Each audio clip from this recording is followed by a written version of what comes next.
A collapsed foal, eyes frozen open, crystallized with ice. Forest Ranger Elena Rodriguez thought she'd found a body, another victim of Colorado's worst blizzard in 50 years. But when she knelt in the snow beside the motionless young horse, Elena saw something that made her blood run cold. The foal's frozen eyes were staring at something specific. And when Elena followed that desperate gaze across the white landscape, what she discovered wasn't just about one dying animal. It was about a bond so powerful that even death couldn't break its hold. Subscribe now for incredible true animal stories that will leave you speechless. Elena Rodriguez had been warning hikers away from the backcountry for 2 days as the massive storm system approached the Colorado Rockies. The February blizzard had been forecast as historic. Meteorologists predicted 36 hours of continuous heavy snow, wind gusts exceeding 60 miles per hour, and temperatures dropping to -20 degrees. By the time the storm hit at 2 a.m., Elena was safely in the ranger station, monitoring emergency channels and preparing for the inevitable rescue operations that would follow. By day 3 of the blizzard, the snow had stopped but left behind a transformed landscape. Drifts measured 15 feet in some areas. Roads were impassable. The world had become an endless expanse of white, sculpted by wind into strange shapes that made familiar territory feel alien and dangerous. Elena's assignment was to check the western trails for any stranded hikers or animals in distress. She set out on snowshoes at dawn, carrying her emergency pack and satellite phone. The temperature had dropped overnight to -18 degrees, cold enough to kill exposed skin in minutes, cold enough to freeze a human solid in under an hour without proper protection. She'd been hiking for 90 minutes when she saw the dark shape in the snow ahead.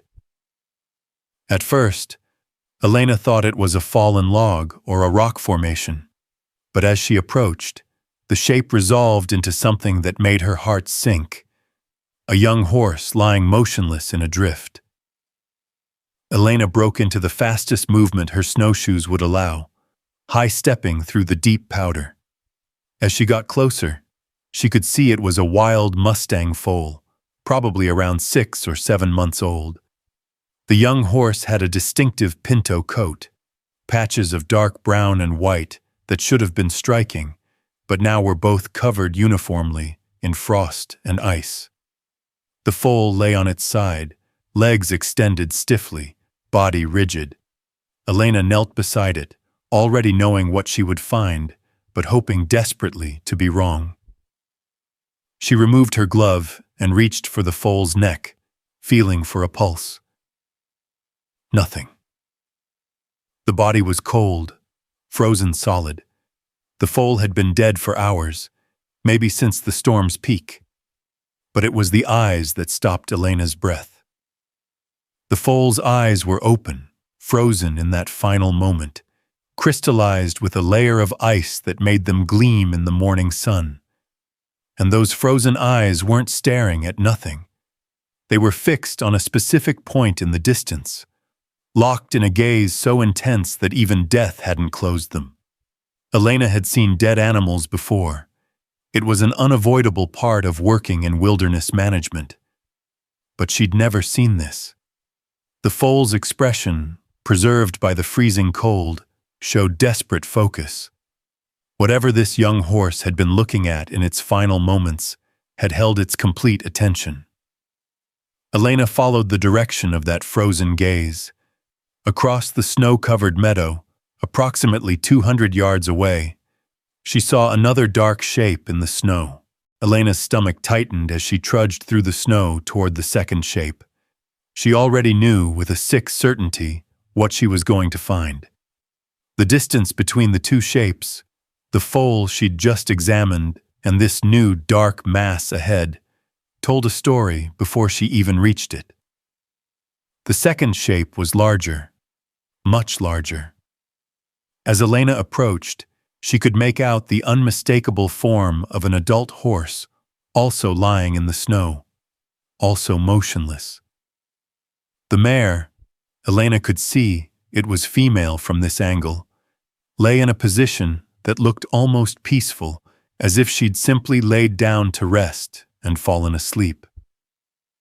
Elena knelt beside the mare and confirmed what she already knew. Dead.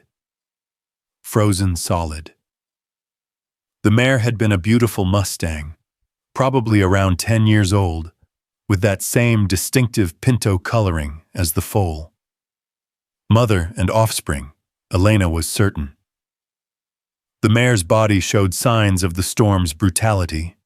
Ice encrusted in her mane and tail, frost covering her coat, snow piled against her side. But like the foal, it was the eyes that captured Elena's attention. The mare's eyes were also frozen open, also staring with that same intense focus, and the mare was looking back toward where the foal lay. Mother and baby, separated by 200 yards of snow, their final moments spent looking at each other. Elena sat back in the snow, trying to understand what had happened here. The scenario wasn't difficult to reconstruct. The mare and foal had been caught in the blizzard, probably trying to find shelter or reunite with their herd. At some point, they'd become separated. Perhaps the foal had fallen or been blown off course by the violent winds. The mare had seen her baby in distress, had tried to reach it, but the conditions had been too severe. Or maybe, and this thought made Elena's throat tighten, maybe the mare had collapsed first, unable to continue through the brutal storm, and the foal had stayed, refusing to leave its mother, calling to her, staring at her, until the cold claimed it too. Either way, their final moments had been spent looking at each other. The foal staring desperately toward its mother, the mother staring back at her baby, neither able to bridge that final 200 yards that separated them, both dying with their eyes locked on the one they loved most. Elena pulled out her radio to report the discovery. "This is Rodriguez. I've found 2 deceased wild horses, adult mare and juvenile foal, in the western meadow area. They appear to have died during the storm, likely hypothermia, but there's something unusual about the scene. I need to document this carefully." As Elena began photographing the scene for the incident report, she noticed something else. The snow between the mare and foal wasn't smooth and undisturbed. There were tracks, faint depressions half filled with drifted snow, but definitely tracks. The mare had tried to reach her foal. She'd gotten up, had attempted to cross that distance, had struggled forward, and then had fallen again. And then she'd gotten up and tried again. The pattern repeated multiple times. The mare rising, staggering forward a few yards, collapsing, then somehow finding the strength to rise and try again. The final collapse was approximately 30 yards from where the foal lay. 30 yards. So close. But the mare's body had finally given out. She'd died reaching toward her baby, her eyes locked on that small, frozen form in the distance. Elena spent the next hour documenting everything. She photographed both animals from multiple angles, noting their positions, the distance between them, the tracks showing the mare's desperate attempts to reach her foal. She recorded the temperature, the snow depth, the wind conditions. Everything a thorough incident report required. But as she worked, something began bothering her. The foal's position didn't make sense. If the young horse had simply collapsed from exhaustion and hypothermia, it should have fallen naturally, perhaps curled up trying to conserve warmth. Instead, the foal was stretched out, legs extended, facing directly toward its mother. The position was too deliberate, too oriented. Elena examined the area around the foal more carefully, and that's when she found them. Tiny depressions in the snow, barely visible but unmistakable once she knew what to look for. Hoof prints. The foal had been moving, not randomly, but purposefully. The young horse had been trying to walk toward its mother. Elena followed the faint trail backward, away from where the foal's body lay. The tracks led about 40 yards to a small depression, sheltered by several large rocks. Exactly the kind of place a smart animal would seek protection during a blizzard. The foal had been safe. Relatively safe, anyway. Protected from the worst of the wind, with rock walls blocking the direct assault of the storm. But the foal had left that shelter, had ventured out into the killing cold, because it had seen its mother in the distance, struggling and falling, and the baby had tried to reach her. The timeline became clearer now. The mare and foal had been separated during the storm. Possibly the mare had been searching for food or checking on other herd members when the worst of the blizzard hit. The foal had found shelter in the rocks. The mare had tried to return to her baby, but had collapsed in the meadow, weakened by the cold and wind. The foal had seen its mother fall and had made the fatal decision to leave safety and attempt rescue. But a 6-month-old foal, even a hardy wild Mustang, couldn't survive long in those conditions while expending energy on travel. The young horse had made it less than halfway to its mother before its own body had given out. And in its final moments, the foal had stretched toward the mare, calling to her, staring at her with desperate hope. The mare had heard, had seen, and had found the strength to rise one more time, to try once more to reach her baby. She'd gotten 30 yards closer before her body finally refused to obey, and she'd died there, still reaching, still trying. Elena stood between the two frozen bodies, tears forming in her eyes that immediately began to freeze. She'd witnessed many sad things in nature. Predator attacks, animals injured and suffering, the harsh reality of survival. But this was different. This wasn't the cruelty of nature. This was love. Pure, desperate, heartbreaking love that had driven both animals to leave safety and attempt the impossible for each other. Elena returned to the ranger station that evening and filed her incident report. But she couldn't stop thinking about the mare and foal. She contacted Dr. Marcus Sullivan, a wildlife veterinarian and animal behaviorist who'd worked with her on previous cases. She sent him her photographs and detailed notes and asked for his professional assessment. Dr. Sullivan called her back within 2 hours. "Elena, I've reviewed your documentation. This is extraordinary. And there's something else I need to tell you. Can you return to the site tomorrow? I'm driving up tonight. I need to see this in person." The next morning, Elena and Dr. Sullivan snowshoed back to the meadow. The two frozen horses were exactly as Elena had left them, preserved by the continued sub-zero temperatures. Dr. Sullivan spent an hour examining both animals, taking measurements, studying the scene from every angle. Finally, he sat down in the snow between them and called Elena over. "I need to show you something. Something that makes this even more remarkable than you realized." Dr. Sullivan pointed to the mare's body. "Look at her closely. What do you see?" Elena studied the frozen mare.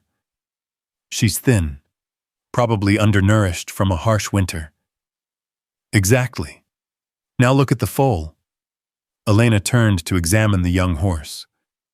"The foal looks healthier, better body condition. How is that possible if they've both been dealing with the same harsh winter?" Dr. Sullivan nodded. "Because the mare was sacrificing her own nutrition to ensure her baby stayed healthy. In wild horse herds, when food is scarce, Mares will deliberately eat less, giving nursing foals priority. This mare was already weakened before the blizzard hit. She was running on empty, and yet she still tried repeatedly to reach her baby. A healthy adult horse might have survived this storm. This mare was fighting with literally nothing left in reserve. He moved to examine the foal. And here's something else. See these ice formations around the foal's muzzle? That's crystallized breath. This foal was calling, whinnying, right up until the moment it died. It was calling to its mother with its last breath. Elena felt her throat tighten. They died calling to each other. Yes, and there's one more thing. Dr. Sullivan pointed to the mare's front legs. See the abrasions here? And here? This mare didn't just try to reach her foal by walking. When she fell and couldn't get up, she tried to crawl. She was dragging herself through the snow on her chest and front legs. Elena, I've studied equine behavior for 30 years. Horses don't crawl. They're physically capable of it, but psychologically unwilling. It goes against every instinct. For this mare to overcome that instinct, to be so desperate that she'd do something completely alien to her species, that speaks to a bond that transcended normal maternal behavior. Dr. Sullivan stood up, looking between the two frozen horses. What you've documented here is one of the most profound examples of animal devotion I've ever encountered. These weren't just animals following instinct. They were making choices. Choices that went against survival logic, that prioritized being together over staying alive. The foal chose to leave shelter to try to reach its mother. The mare chose to expend her last energy trying to reach her baby. And their final gift to each other was that neither died alone. They couldn't bridge the physical distance, but that visual connection, those frozen eyes locked on each other, meant they were together at the end. Elena couldn't leave the mare and foal there. Regulations said deceased wildlife should generally be left in place, becoming part of the ecosystem, returning nutrients to the earth. But something about this felt wrong. These weren't just deceased animals. They were a testament to love, sacrifice, and devotion that deserved recognition. She contacted the Bureau of Land Management and made an unusual request. She wanted to create a memorial at the site to mark what had happened here. After reviewing her documentation and Dr. Sullivan's assessment, the BLM granted special permission. This story, they agreed, held educational value, a powerful example of animal emotion and cognition that could help people understand wild horses better. Over the following weeks, Elena coordinated with local wildlife preservation groups, wild horse advocacy organizations, and Colorado Parks and Wildlife. They developed a plan to preserve this site in a way that honored both animals while providing education about wild horse behavior and the challenges these herds faced. First, they carefully moved the mare and foal to be positioned together, side by side, the way they should have been. A specialized preservation team created casts of both animals before the spring thaw, capturing every detail of their final moments, including those frozen eyes, forever locked in their desperate gaze. Those casts became the basis for a memorial sculpture installed in the meadow where they'd died. The sculpture showed the mare and foal together, mother's head lowered protectively toward her baby, both animals' eyes looking at each other. The artist captured that intensity, that desperate focus, that bond that even death couldn't break. A plaque beside the sculpture told their story and included a broader message about Colorado's wild Mustang populations, the challenges they faced from harsh winters and diminishing habitat, and ways people could support conservation efforts. But Elena added something else. something personal. On the back of the plaque, where visitors had to walk around to see it, she had these words inscribed: "In their final moments, separated by distance but not by love, a mother and her baby proved that the strongest force in nature isn't survival. It's the refusal to let those we love face death alone." The memorial was dedicated on a warm July day, 6 months after the blizzard. Over 300 people attended: ranchers, wildlife biologists, horse lovers, and local community members. Dr. Sullivan gave a speech about animal cognition and emotion. Representatives from wild horse advocacy groups spoke about the importance of protecting these herds. Local school children who'd learned about the mare and foal shared artwork they'd created, inspired by the story. Elena spoke last.